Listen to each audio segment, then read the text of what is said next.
Hello and welcome to the Daily Mill for Wednesday the 14th of September 2022. Today was match day and it was an absolutely abysmal performance. Just flat, disgusting, nothing of a performance. So this is the match report from millwfc.co.uk. Millwall were defeated 2-0 by Quenns Park Rangers in the Sky Bet Championship at the Den on Wednesday night. Goals from Chris Willock and Stefan Johansson saw the line slip for a loss. Gary Rowett made one enforced change from the 11 which defeated Cardiff City last time out, as goal scorer Charlie Cresswell replaced the injured Sean Hutchinson with George Evans returning to the bench. After an impeccably observed minute silence and a rousing rendition of God Save the King, the action got underway and it was end-to-end from the beginning, as firstly Zion Fleming's free kick was saved by Seny Dieng, before at the other end Bartosz Białkowski had to save with his feet before the follow-up was nodded wide. Fleming's goal-bound attempt then had to be blocked as the line sought the opener, with both sides playing attacking forward. It was QPR who would break into the respective penalty area next, but in 14 minutes Ethan Laird's attempted cross was snuffed out by Millwall's defence. Tom Bradshaw's powerful cross was taken off the head of the advancing Fleming on 20 minutes, with Ilias Chair's effort from outside the area deflected over by Jules Shabble 8 minutes later. Billy Mitchell's through ball was then agonisingly cut short before reaching Bradshaw after the half-hour mark, with Białkowski then springing into action moments later as he had to stop Chair's long-range attempt before gathering at the second. The Lions had the momentum as half-time approached, but despite pressure on the QPR penalty area, they were unable to trouble Dieng before the whistle blew. Bradshaw fired over as the second half got underway, as did Mitchell, the Lions being made to pay for their lack of patronage in front of goal on 54 minutes as Willock slammed home from the edge of the area to open the scoring. Chair then twisted and turned before firing wide as the visitors looked to double their advantage, with Rowett responding by freshening up his attack, bringing on Ben Kapobi and Tyler Berry in place of Bradshaw and Andreas Vogelsammer.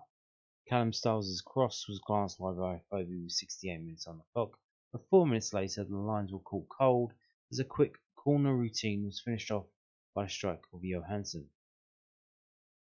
Jake Cooper struck wide of the far post as Millwall looked to get back into the game. Substitute George Honeyman having a shot clear of the line before Fleming's pile driver crashed back off the crossbar and to safety from a QPR point of view.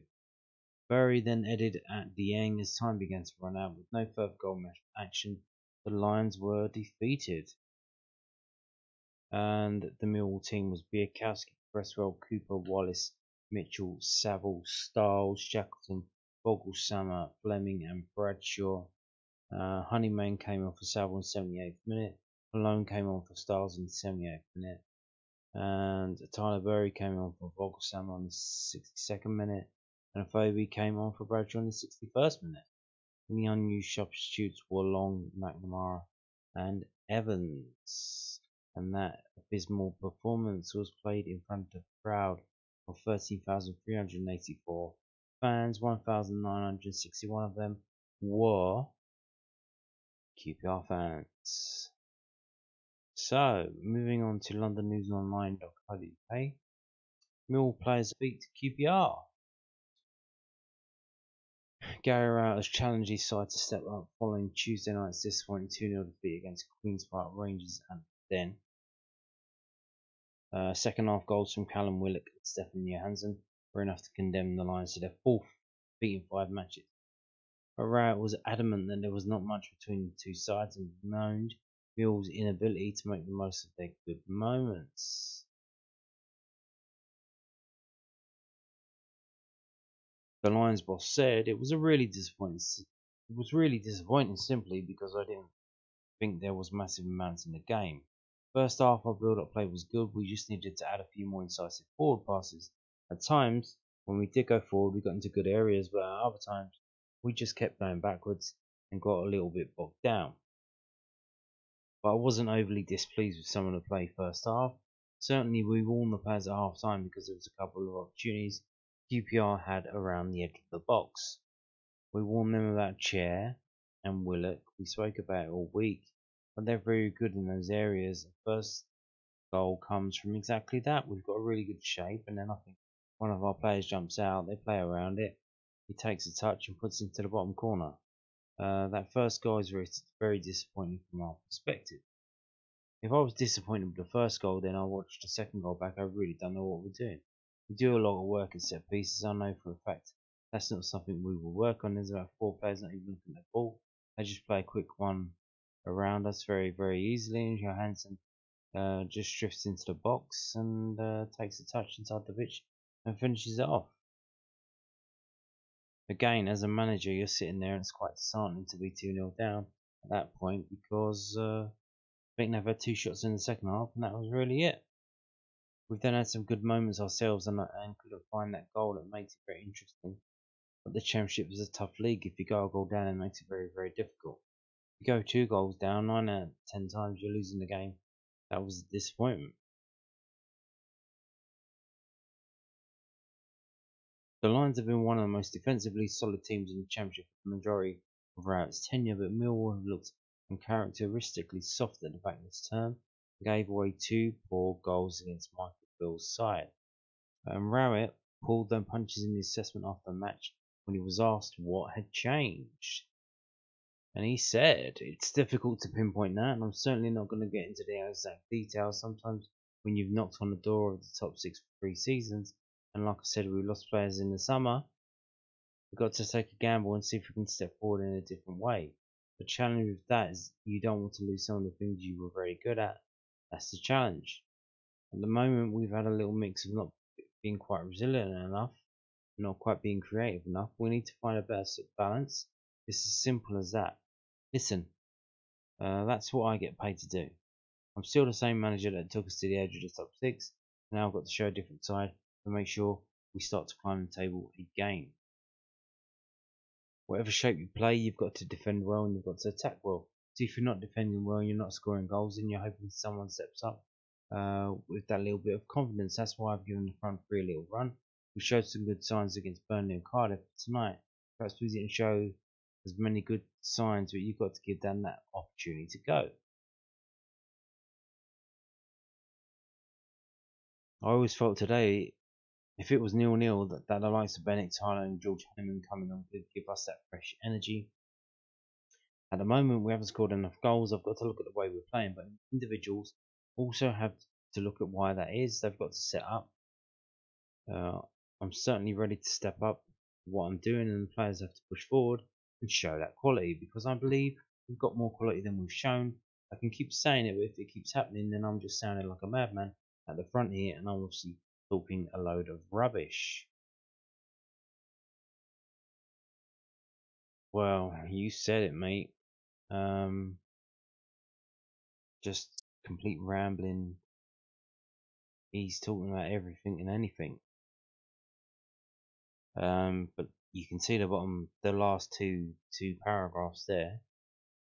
I always felt today, if it was 0-0, that the likes of Bennett, Tyler and George Honeyman coming in would give us fresh energy. So you're playing for 0-0. You're playing for 0-0.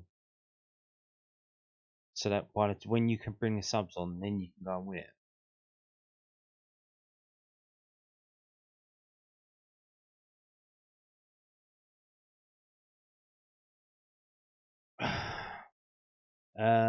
I don't know what to say. I genuinely didn't know what to say after watching this game. The videos are late, not because I'm annoyed, but my laptop's being a bit stupid, frustratingly slow, and Millwall shit. So not a good week. And the Queen's died as well. Not a good week all round.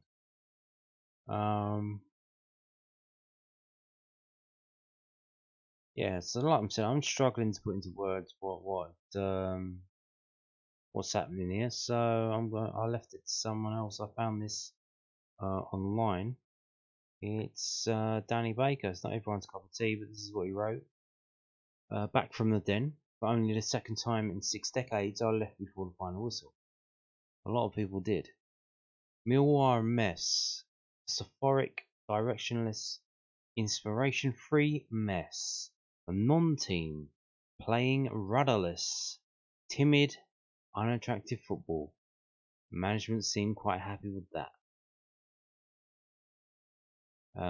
Yes. Yes. Yes.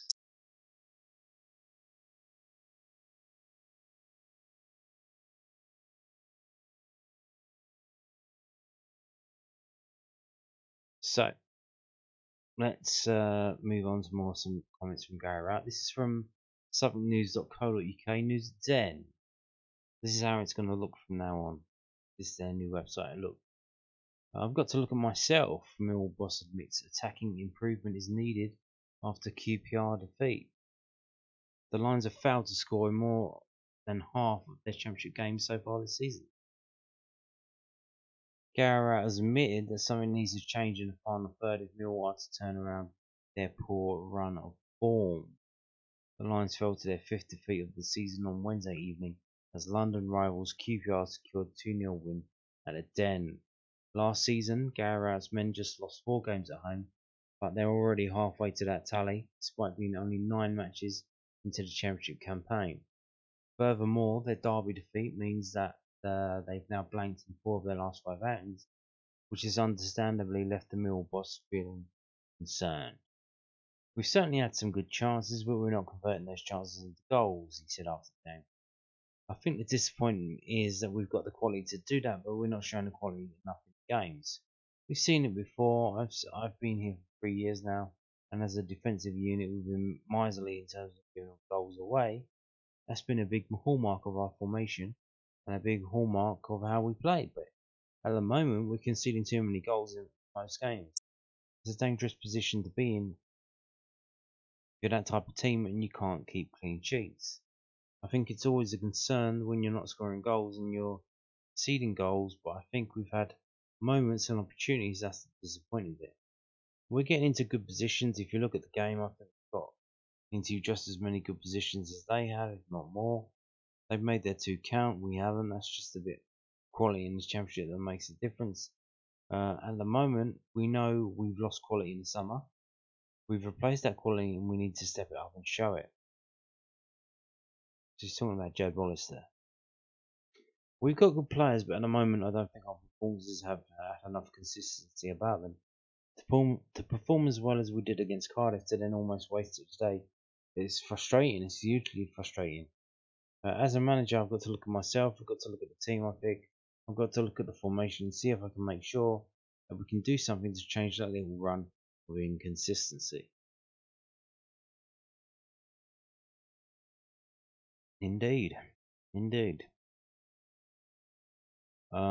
So that's it from that awful game. Going to move on to the loan watch now. Goalkeepers were dueling. We had dueling goalkeepers. So Millwall loan watch. Goalkeepers square off in the National League South. So Ryan Sandford's latest loan spell started off with defeat. Joe Wright got one over on fellow Millwall goalkeeper Ryan Sandford, and the 2 goalkeepers faced each other in the National League South on Tuesday evening. With Sandford's loan spell at Dover Athletic coming to an end, it was announced that he'll be joining recently relegated Weymouth on a 1-month loan.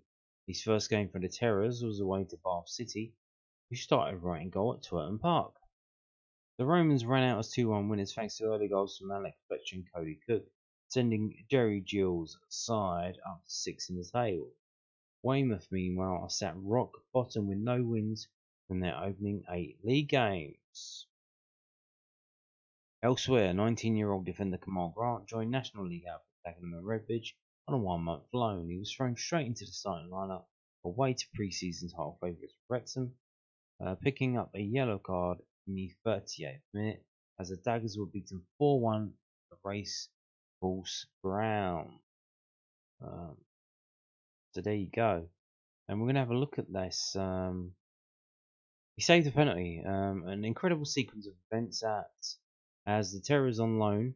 Millwall FC goalkeeper Ryan Sandford saved Cody Cook's injury time penalty, then thwarted a barrage of point blank efforts from the Romans in a frenetic ending to Tuesday night's win. Steps up. Saved by the keeper. The rebound saved again. Now it comes to Lines. That's blocked. Smith turns it goalwards. It's blocked again. Still in the area. It's another fantastic save by Stamford. Somehow the ball has stayed out of the net. Bar City had about 4 separate chances, but it remains 2-1. Well, good. I'm not sure how the ball stayed out of the net there, Andrew. It's about 2 fantastic saves, 2 incredible blocks. And with 2 minutes of stoppage time remaining, it's still 2-1. Smith with it in the area shoots. That one's not. Absolutely incredible from Ryan Sandford there. It's probably going to have to be doing a lot of that because Weymouth are rock bottom of the National League South. So, and they've got a very young team. So, going to have a lot of practice, I think. And on that note, thank you for watching and goodbye.